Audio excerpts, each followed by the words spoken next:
لم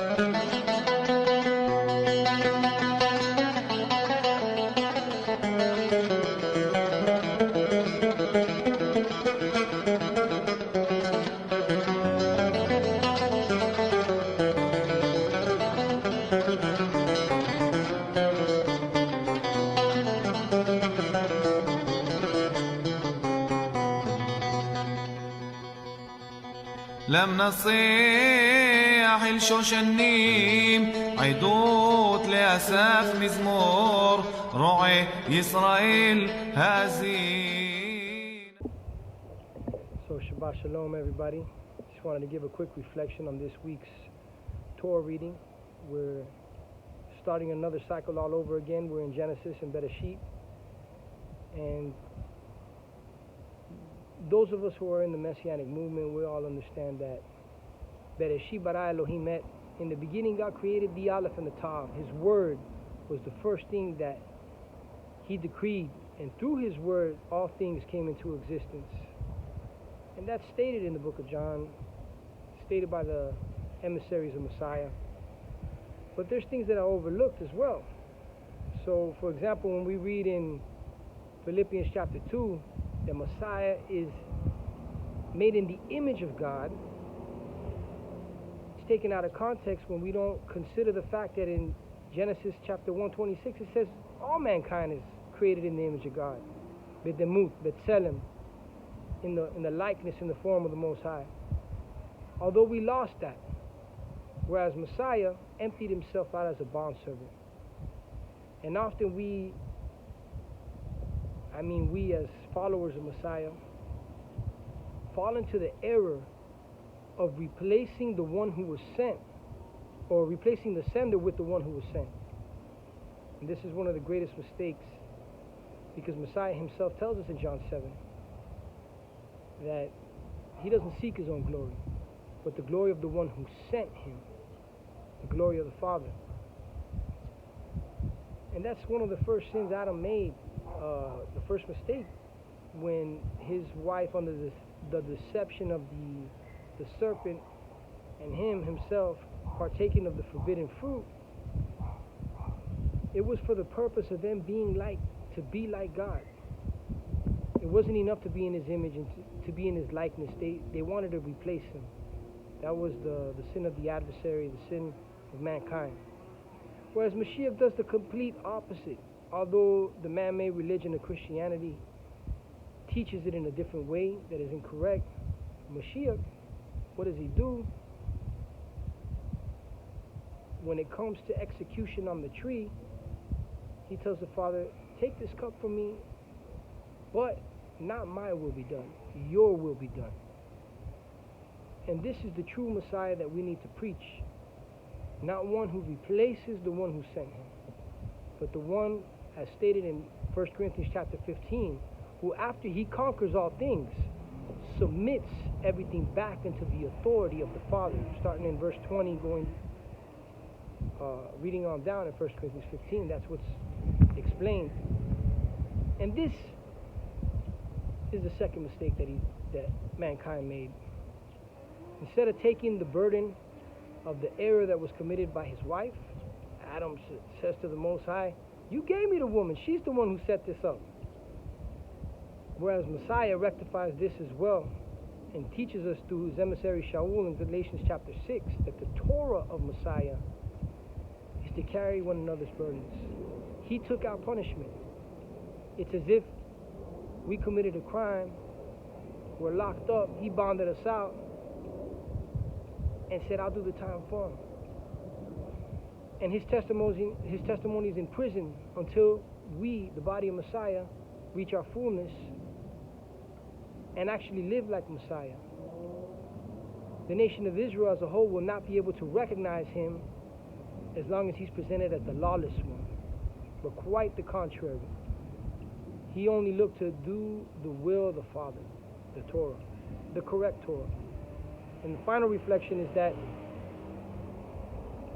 why does the Torah, the law, the instruction, better stated, of the Most High, begin with the book of Genesis, Bereishit, and not with the Leviticus with so many statutes and details and ordinances starts with Genesis, because before you can even learn of the statutes and the details and the rules and regulations, you need to develop a relationship with the Most High based on faith and love. That's why we're given the book of Genesis first. It's all about the relationship that the Most High has with Adam, Adam with his wife. Enoch walked with the Most High. Later we'll see Noah, we'll see Abraham Avinu and all the patriarchs. It's all about relationship, family.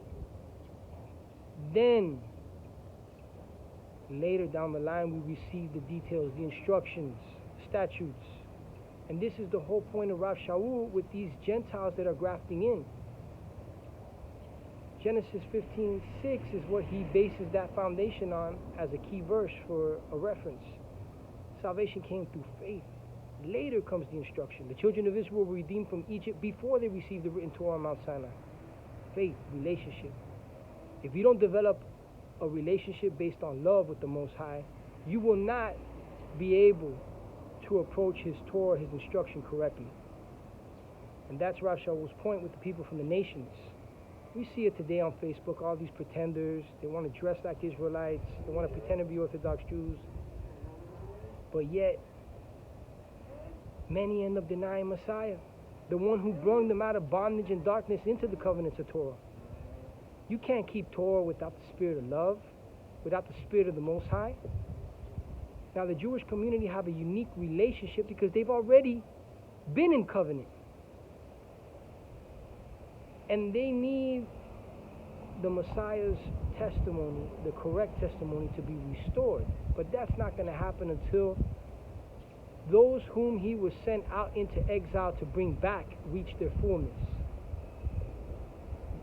Ephesians 4:17 tells us, stop living like Gentiles. Not just you who have Israelite heritage or Jewish ancestors that are returning to the covenants, but even those from the nations who are being grafted in. A sojourner of Israel needs to stop living like a goy. You're on this side now. If it's Messiah who lives in you, then it is the King of Israel who lives inside of you. So act like a member of the nation of Israel. And somebody having background from Latin America, coming to America, my grandparents came out here. When we come to this country, we don't come over here telling them you're going to speak Spanish, even though Florida, once upon a time, we spoke Spanish here because it belonged to Spain. But even before that, it belonged to the natives. The point is, right now, it's a part of this great nation of the United States, and we come here for a reason. Because wickedness like socialism has destroyed many nations in Latin America. But we can't come here expecting to be welcomed with open arms and then force our culture and our language and how we think things should be done here. Because we left, or in my case, my grandparents left for a reason. Because socialism was destroying Nicaragua, places like Cuba, Colombia, Venezuela, similar situations. We come over here because the system here was better. So if you're leaving the false religions of this world, Romanized Christianity, whatever it is, remember that word sojourner also means an immigrant, a ger. You're with Israel now, according to Ephesians 2. You don't replace the Jewish people. I don't replace the Anglo people. I don't dye my hair blonde and put on blue-eye contacts. But I'm happy to be here. How much more so should those who have been grafted into the nation of Israel have respect for the Jewish community and love and appreciation? Not to the extent where they idolize them and deny Messiah, because you wouldn't be here if it wasn't for Messiah in the first place. He was selected from the children of Israel, along with his cabinet of 12 emissaries, to go out and bring back the Israelites who assimilated, like the Northern Kingdom, the Samaritans in their generation, the Bnei Anusim, those from Spain, Italy, and Portugal in more recent times, but also to graft in people from every nation, tongue, and creed. The restoration of the renewed man. Because in Bereishit, in the beginning, Adam was all humanity. There were no Gentiles. We won't see that until the Tower of Babel.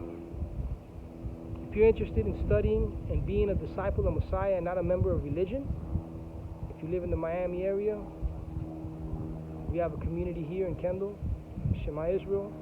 There are other Shema Israel communities here. We're all brethren. But if you would like to participate in the English-speaking community that we have here in Kendall, reach out to me. I'll put a link for the email for those watching this on YouTube. And if you see this on Facebook, send me a message through Messenger. We invite you to come and participate with us in this new year of reading through the Bible. Next week we start the next section around Genesis chapter 6, getting into the flood, Noah. If you're interested, reach out. Shabbat Shalom and Shavua Tov.